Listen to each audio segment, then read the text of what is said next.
अगर तुमने कभी बेयर एक्ट खोला है तो 2 मिनट बाद बंद कर दिया, ये लगा है कि ये सिर्फ टॉपर्स के लिए है, तो प्रॉब्लम तुम में नहीं है, प्रॉब्लम है कैसे पढ़ना है। ये किसी ने सिखाया ही नहीं है। आज मैं तुम्हें एग्जैक्ट मेथड बताऊंगा। ऐसा मेथड दूंगा जो कि बेयर एक्ट को लाइन बाय लाइन समझने का बिना रट्टा मारे। मैं एडवोकेट हूँ और जो मेथड मैं यूज करता हूँ वही आज सिंप्लीफाई करके बताने वाला हूँ। इसके बाद तुम BNSS, BNS, BSA, contract act या एनी एक्ट, एनी लेजिस्लेशन पढ़ पाओगे कॉन्फिडेंटली। तो सबसे पहले स्टार्ट करते हैं कॉन्ट्रैक्ट एक्ट। ओके, सबसे बड़ी गलती ये होती है हमारी कि लोग बेयर एक्ट को नॉवल की तरह पढ़ते हैं, क्योंकि सारे इतने ही लंबे नहीं होते, सारे इतने बड़े नहीं होते, सबकी लेंथ डिफर करती है।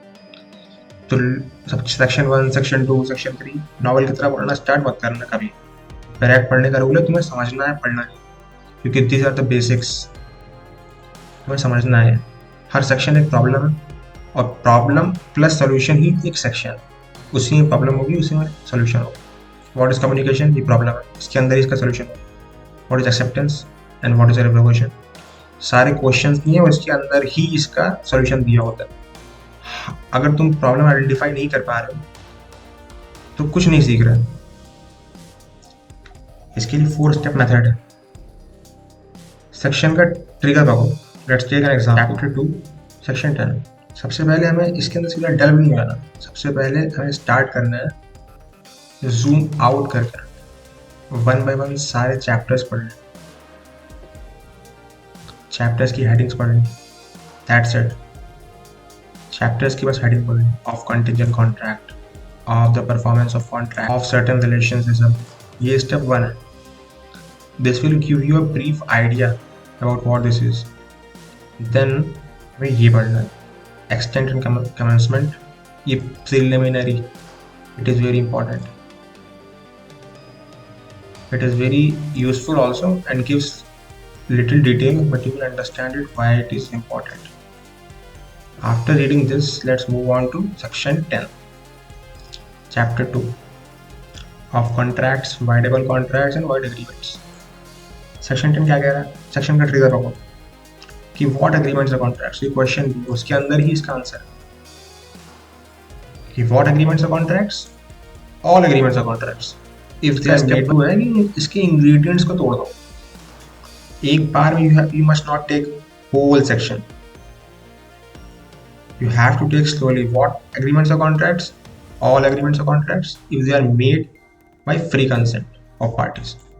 पहला ingredient तोड़ दिया हमने, all agreements are contracts if they are made by free consent, then parties competent to contract, then lawful consideration with lawful object. These are the ingredients. इसको पकड़ना है कि कौन क्या किया, कैसे, इंटेंशन, नॉलेज, कंसर्न, रिजल्ट क्या हुआ, इसको पहले बुलेट पॉइंट्स में लिखो।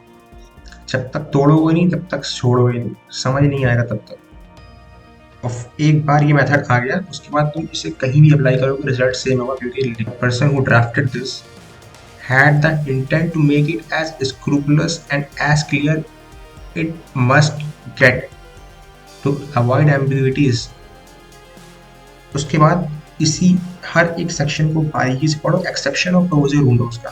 जैसे सेक्शन 10 है, what agreements are contracts, what agreements are contracts, इसको हम हाईलाइट कर देते हैं येलो से। Section 10 what agreements are contracts, तो भैया यही बताऊंगा कि हाईलाइट कैसे करना है और कितना करना है। इसमें एक्सेप्शन और प्रोविजन ढूंढो, प्रोवाइडेड दैट, उसके कीवर्ड्स हैं, provided that, nothing in this section, exception जैसे नथिंग, तो दिस इज अ कीवर्ड। ये बताते हैं लॉ कब अप्लाई नहीं हो, एग्जाम में यही ट्विस्ट आता है। लॉ तो पढ़ लिया और उसका एक्सेप्शन भूल गए, उसके प्रोविजो भूल गए, जहाँ प्रोवाइडेड दैट है वो प्रोविजो।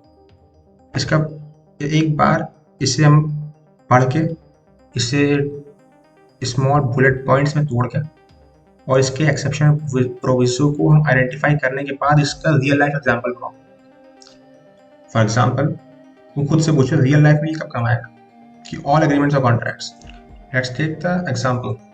अगर तुम एग्जाम्पल नहीं बना पा रहे, तुम्हें सेक्शन समझ नहीं आया, खुद से पूछो रियल लाइफ में कब होगा ये। चलो अब इस मेथड को अप्लाई करते हैं। इंडियन कॉन्ट्रैक्ट है सेक्शन का कोर आइडिया, ऑल एग्रीमेंट्स और contracts if this is the core idea. If trigger क्या है, जब भी कोई एग्रीमेंट होता है, जब दो लोग डील करते हैं, what is the trigger here? Agreement. ये किस बेस पे है? एग्रीमेंट्स पर। Agreements are the basis of contracts, right? जब दो लोग डील करते हैं, ये सेक्शन चेक होगा। स्टेप 2, इसके इंग्रेडिएंट्स को तोड़ो। इंग्रेडिएंट्स क्या है इसके? Free consent. फ्री कंसेंट इसका इंग्रेडिएंट है, इसको हाईलाइट करना है। Competent parties. Parties competent, what are competency? Lawful consideration, lawful object, right?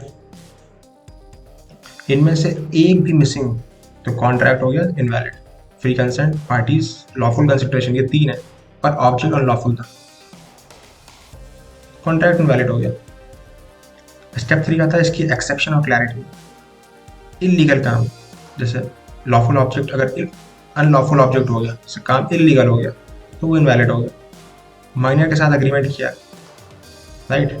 Party से कॉम्पिटेंट नहीं, माइनर इज नॉट कॉम्पिटेंट, तो वो वाइड हो गया। एग्जाम्पल, चलो इसको एक एग्जाम्पल समझते। If you are not, B को बोला मैं तुम्हें अपनी कार की 2 लाख में बेचूंगा, अपनी ये कार, तो बी एग्री करता है। तो हेयर क्या है? दोनों एडल्ट है, कंसेंट फ्री है, मनी इन्वॉल्व है, लीगल ट्रांजैक्शन इन्वॉल्व है, तो कॉन्ट्रैक्ट वैलिड होगी। लेकिन अगर प्रेशर में साइन, फ्री कंसेंट नहीं है, तो कॉन्ट्रैक्ट इनवैलिड है। देखा? सेक्शन 10 इज इक्वल टू एक चेकलिस्ट है। अगर सारी चेकलिस्ट पास हो गए तब कॉन्ट्रैक्ट वैलिड है।